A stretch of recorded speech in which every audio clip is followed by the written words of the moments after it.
Yeah. Go And learn so, QuickBooks, man. It's a great, great program. long story short, I already have the direction that I want to go with it, and I'm going to make it happen. And if it happens, it happens. If it doesn't, it doesn't. Either way, I still get paid at the end of the day. I have great work hours, and there you go. Well, I have as Nanner zero used to say, expectation. don't fuck it up. Keep going. Don't fuck it up. Yeah. Don't fuck it. We used to play games, D, with a guy, and we'd do big raids, like 40 of us playing Warcraft. And his line before we went in is, all right, guys, don't fuck it up. And then we would go in and Not fuck it up. yeah, that's how we became one of the tops. Yeah. Yeah, I just don't have any expectations anymore. I don't have expectations for people. I don't have expectations for myself. Life's a life. You just let it fluidly happen. Be like water, my friend. Be like So water. nice to not have expectations, really. It's like a weight off your chest. You stop Oh my expecting other God. people or yourself. You're just like, these are things I want to do, and I know they're going to happen, so what up? So I mean, it's just like I have an unfettered mouth now. It's just like, well, that was fucking stupid. Why? You don't want to ask that question. Hey, be like Jorge. He just explains it. And now he's in upper management. Right? So this is a friend of ours. This guy, no high school, no college education. One of the smartest guys I've ever met. Self-educated. He's like Goodwill Hunting kind of guy. But he sniffs out bullshit and fakers. He'll sniff it out across the room, walk across and call somebody out. I mean, just no filter, anything. It's great watching this guy go. Yeah, like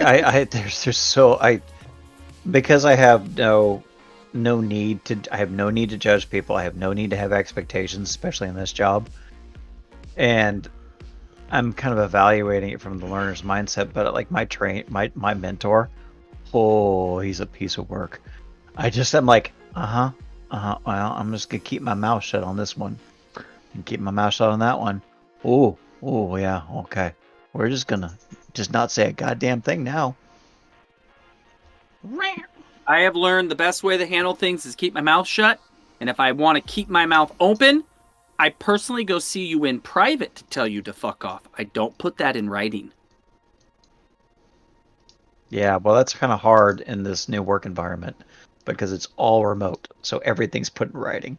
So now I have to use quite passive-aggressive manager language, but the manager language that makes it very clear that maybe you said something stupid and should shut the fuck up. Like my trainer, my mentor, because I love my trainer. He said something. Well, what'd you study? It was biochemistry and philosophy. Oh yeah, so basket weaving. I'm like, oh, okay, let's start this over. Oh, so if by basket weaving you mean that I understand its chemical composition, how to reconstruct it chemically, and then debate its existence, then yes, basket weaving. Silence. So, and then I ask a follow-up question. So, about that process. You know what? He has been peaches and cream to me all week, D. He tried that call center IT guy bullshit with me, and I'm like, Not to a veteran like ourselves, I'm sorry. That doesn't... I've dealt with bigger egos. Yeah. And usually the bigger the ego, the weirder the things they say. Especially when they're angry. You know, it's just like, God, you're so stupid. You probably didn't even graduate the 7th grade. Bill, next time someone questions your philosophy degree, you show them this. Take a moment and enjoy, my friend. Yeah, I gotta turn down the music for this one. God, I love that synthesizer. Mm-hmm. Okay. What's up, Scott? Hello. Howdy, hey.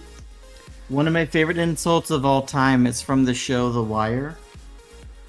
And the guy says, man, if it wasn't for social promotion, your ass would still be in kindergarten. I love it. Yep. I got a group of kids like that who think they're going to get socially promoted, and they met me. There's a reason I'm the gatekeeper for the last graduation requirement. For kids to graduate my school, they must go through me for their last graduation requirement. and I weed them out. You're muted. I need to hear this. This is brilliant.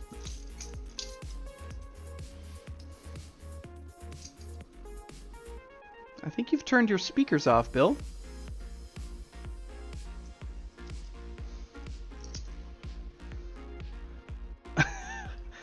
I think his speakers are off. That's the icon's different. His headset's disconnected or something. Oh no, he deafened us. Yeah, because he's listening to that practical philosophy video I sent him. Oh, okay. Yeah, it's his Here way comes of Nap. making us all be quiet. I love that Neff came and knocked on the door to come in. Yeah, always. How's your week been, buddy? Who are you talking to? You, Oh, me? Yeah, the new Yeah. guy in the room, the dark. new guy. That's what they call me, the dark.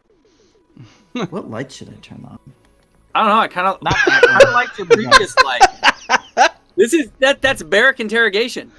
Got a dimmer switch, maybe? Shooting video earlier, trying to combat the windows. All right. My week has been going great. I am this close to finishing my book. Yeah, I've been seeing you pop into the server with that occasionally. What is this story and why is it so amazing?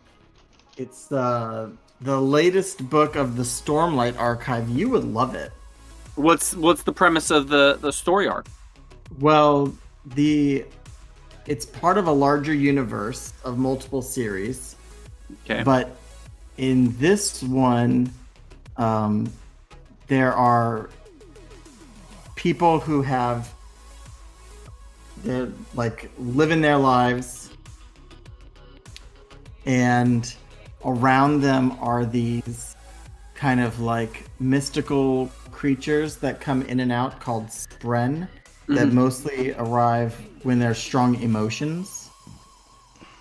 And Sounds like the sort of not the sort of truth, sort of Shannara.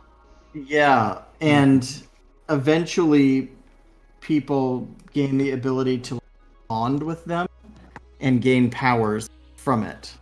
Oh. So if you bond with a wind spren, you might get the ability to the entire economy is based on stormlight. These massive storms, like imagine a hurricane that came through every 2 weeks that you could count on, and it always came from the same direction. My future And- mother-in-law. And so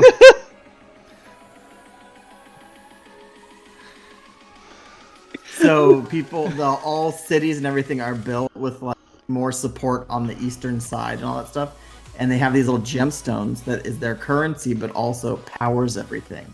So it would be like leaving all your batteries out to charge, charging all your devices by leaving them out in the hurricane. That's possible. And- What's the name of the series? Stormlight Archives. Stormlight Archives. I may You're have to doing check it a out very because bad job. I That- am. I'm out of books. This will fill your time. His books are huge. They're thousands of pages long on the average, not to mention the fact that his world building is on some other level. Like And it- he's a lit professor. yeah. And it's part of a larger. It's called the Cosmere. So there's like a series where people have like an affinity to metals, and they can do different things with. Okay. And then there's this one where they can do different things with light. And You're then there's talking about another one where they can Mistborn? do different things With the metal? music. Mhm. Yeah. Yeah. And then there are these like top level creatures that are like, oh, you silly humans, you only think about metal or you only think about music. We think about all of them, and they're like connected. That's awesome. So Brandon it's Sanderson. amazing. Yeah. So Brandon Sanderson is the example of every lit professor who basically says, "Well, I could do better," and he's someone who said, "I know I can." And the And then dude's he a did beast. Ken and I were talking about it. He churns out a new book like every 18 months. Yeah. Well, and So that's That's, I- that's a lit professor right there. not only that though, but he beta tests his chapters. He's got beta readers that basically give him feedback step for step for step for step. So he's purifying each major section as he goes along.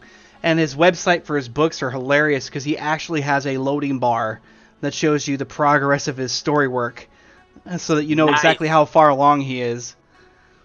So it's better than George R.R. Martin, who I gotta give George Martin one thing. He's very good at creating the gritty fantasy where you have no idea who's gonna live or die. Like, that part of it really grips me.